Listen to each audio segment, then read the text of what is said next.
బంగ్లాదేశ్ రక్తమోడింది, నిరసనలతో హోరెత్తిపోయింది. యావత్ దేశం ఉద్రిక్తతలతో అట్టుడికిపోతోంది. పోలీసు కాల్పులకు కనీసం 5 విద్యార్థులు మరణించారు. డజన్ల కొద్దీ విద్యార్థులు గాయపడ్డారు. మంగళవారం నాటి నిరసనలు తారాస్థాయికి చేరుకున్నాయి. ప్రభుత్వ ఉద్యోగాలలో కోటా ఎత్తివేయాలని విద్యార్థులు డిమాండ్ చేస్తున్నారు. దీనివల్ల తాము నష్టపోతున్నామని విద్యార్థులు ఆందోళన వ్యక్తం చేస్తున్నారు. గత నెల రోజుల నుండి కొనసాగుతున్న నిరసనలు కాస్త ఉద్రిక్తతకు దారితీశాయి. ఇక బంగ్లాదేశ్లో ఈ కోటా సిస్టమ్ ఏంటో ఈ స్పెషల్ స్టోరీలో చూద్దాం.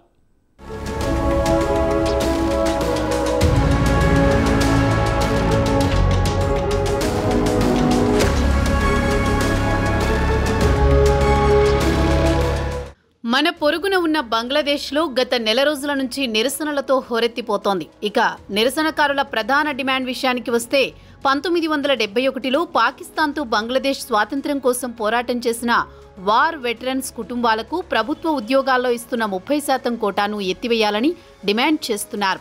ప్రభుత్వ ఉద్యోగాల్లో ఇలా కోటా ఇస్తూ పోతుంటే ఎంతో కష్టపడి చదివిన విద్యార్థులు నష్టపోతున్నారని, కోటా సిస్టమ్ను తీసేసి దాని స్థానంలో మెరిట్ ఆధారంగా ఉద్యోగాలు ఇవ్వాలంటున్నారు స్టూడెంట్స్. దీంతో ఇటు కోటా అనుకూల, వ్యతిరేక విద్యార్థుల మధ్య ఘర్షణ మొదలైంది. ఇది తారాస్థాయికి చేరి యావత్ దేశం అట్టుడికిపోయింది. మంగళవారం నాడు పోలీసుల కాల్పుల్లో 5 మృతి చెందారు.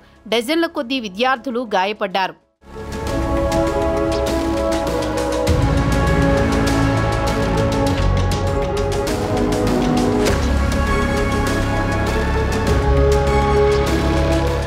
ప్రభుత్వానికి అనుకూలంగా ఉండే విద్యార్థులతో పాటు పోలీసులతో కోటాను వ్యతిరేకించే విద్యార్థులకు ఘర్షణకు దిగారు. దీంతో దేశ రాజధాని ఢాకాలో పరిస్థితులు పూర్తిగా అదుపు తప్పాయి. కేవలం రాజధాని ఢాకానే కాకుండా దేశంలోని ఆగ్నేయ నగరాలైన చిట్టోగ్రామ్, ఉత్తరాది నగరాలైన రంగపూర్లో పరిస్థితులు అదుపు తప్పాయి. రంగపూర్లో కనీసం 3 విద్యార్థులు పోలీసుల కాల్పుల్లో మృతి చెందారని స్థానిక మీడియాలో వార్తలు వచ్చాయి. ఇక విద్యార్థుల డిమాండ్ విషయానికి వస్తే కోటా సిస్టమ్ను పూర్తిగా ఎత్తివేయాలని కోరుతున్నారు. దానికి బదులుగా మెరిట్ సిస్టమ్ను అమలు చేయాలంటున్నారు. కోటా సిస్టమ్ వల్ల ప్రధానమంత్రి షేక్ హసీనా మద్దతుదారులు లబ్ధి పొందుతున్నారని ఆరోపిస్తున్నారు. దేశ స్వాతంత్ర్యం కోసం పోరాడిన వారిని అడ్డం పెట్టుకుని ప్రస్తుతం అధికారంలో ఉన్న అవామీ లీగ్ పార్టీ క్రెడిట్ కొట్టేస్తోంది. దీంతో కోటా మొత్తం తమ వారికి ఇచ్చుకుంటూ పోతోందని విద్యార్థులు మండిపడుతున్నారు. అయితే అధికార పార్టీ మాత్రం ఈ నిరసనల వెనుక ప్రతిపక్షాల కుట్ర ఉందని ఆరోపిస్తోంది.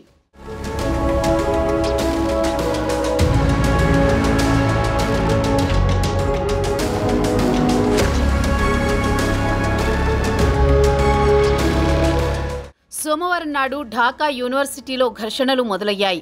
ఈ ఘర్షణల్లో సుమారు 100 మంది విద్యార్థులు గాయపడ్డారని పోలీసులు చెబుతున్నారు. అటు నుంచి ఈ హింసాత్మక ఘటనలు సోమవారం రాత్రి నుంచి దేశవ్యాప్తంగా క్రమంగా విస్తరించుకుంటూ పోయాయి. మంగళవారం నాటికి పరిస్థితులు పూర్తిగా అదుపు తప్పాయి. చిట్టోగ్రామ్లో పోలీసు కాల్పుల్లో 22 ఏళ్ల ఓ నిరసనకారుడు మృతి చెందాడని మీడియాలో వార్తలు వచ్చాయి. కానీ వివరాలు తెలియాల్సి ఉందని పోలీసులు చెబుతున్నారు.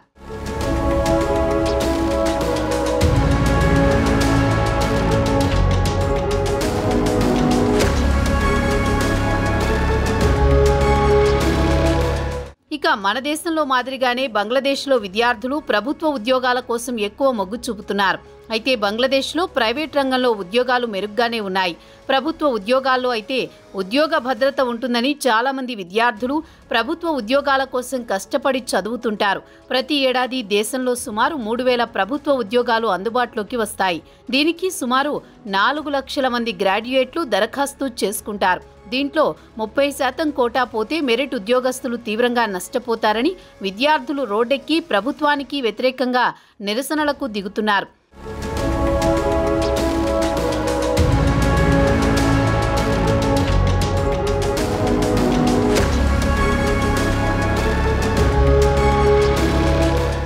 ఇదిలా ఉంటే ప్రధానమంత్రి షేక్ హసీనా మంగళవారం నాడు కోటా సిస్టమ్ గురించి మాట్లాడుతూ దేశ స్వాతంత్ర్యం కోసం పోరాడిన వారి త్యాగాలకు మనం విలువ ఇవ్వాల్సిందే, వారు ఏ పార్టీతో సంబంధం ఉన్నా వారిని గౌరవించాల్సిందేనని ఆమె కోటా సిస్టమ్ను సమర్థిస్తున్నారు.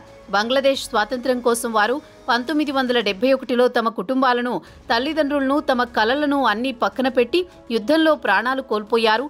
వారి త్యాగాలకు విలువ ఇవ్వాల్సిందే, వారి వారసులకు కోటా ఇవ్వడంలో తప్పు ఏమీ లేదని షేక్ హసీనా తన వాదన వినిపిస్తున్నారు.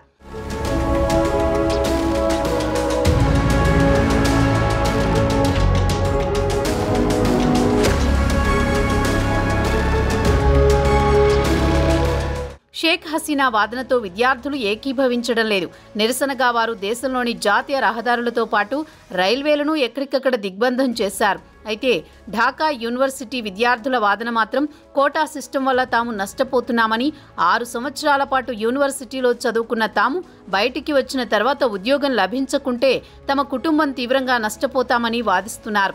నిరసనకారులు మాత్రం తమ వెనుక ఏ రాజకీయ పార్టీ లేదని చెబుతుంటే అధికార పార్టీ మాత్రం ప్రతిపక్షాలు వెనుకుండి దేశంలో శాంతి భద్రతలను విచ్ఛిన్నం కలిగిస్తున్నాయని ఆరోపిస్తోంది.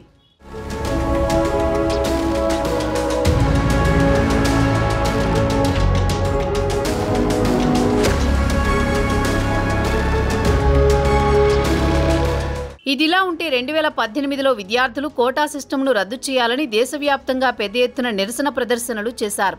అప్పుడు బంగ్లాదేశ్ హైకోర్టు కోటా సిస్టమ్ను తాత్కాలికంగా రద్దు చేసింది. అయితే గత నెలలో బంగ్లాదేశ్ హైకోర్టు తిరిగి కోటా సిస్టమ్ను పునరుద్ధరించడంతో విద్యార్థుల్లో ఆగ్రహావేశాలు కట్టలు తెంచుకున్నాయి. అది కాస్త తీవ్ర ఉద్రిక్తతలకు దారితీసింది. అయితే గత వారం సుప్రీంకోర్టు హైకోర్టు ఆర్డర్ను 4 వారాల పాటు సస్పెండ్ చేసింది.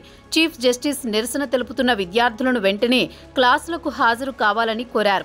4 వారాల్లో దీనిపై ఏదో ఒక నిర్ణయం తీసుకుంటామని హామీ ఇచ్చారు. అయినా విద్యార్థులు మాత్రం తమ నిరసనను రోజువారీ కొనసాగిస్తున్నారు.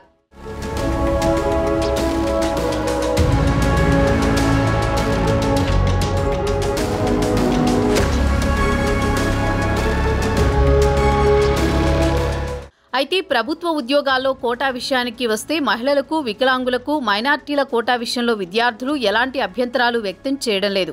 కేవలం వార్ వెటరన్స్ కుటుంబాలకు ఇస్తున్న కోటాను వ్యతిరేకిస్తున్నారు. 1971లో పాకిస్తాన్తో యుద్ధం చేసి బంగ్లాదేశ్ వేరుపడి ప్రత్యేక దేశంగా ఏర్పడింది. యుద్ధంలో పాల్గొన్న అమరవీరుల కుటుంబాలకు ప్రభుత్వ ఉద్యోగాల్లో కోటా ఇస్తోంది. దీన్ని విద్యార్థులు తీవ్రంగా వ్యతిరేకిస్తున్నారు. ప్రస్తుతం పరిస్థితులు మాత్రం అదుపు తప్పుతున్నాయి. ప్రధానమంత్రి విద్యార్థుల డిమాండ్కు తలగ్గుతారా లేదా అనేది వేచి చూడాల్సిందే.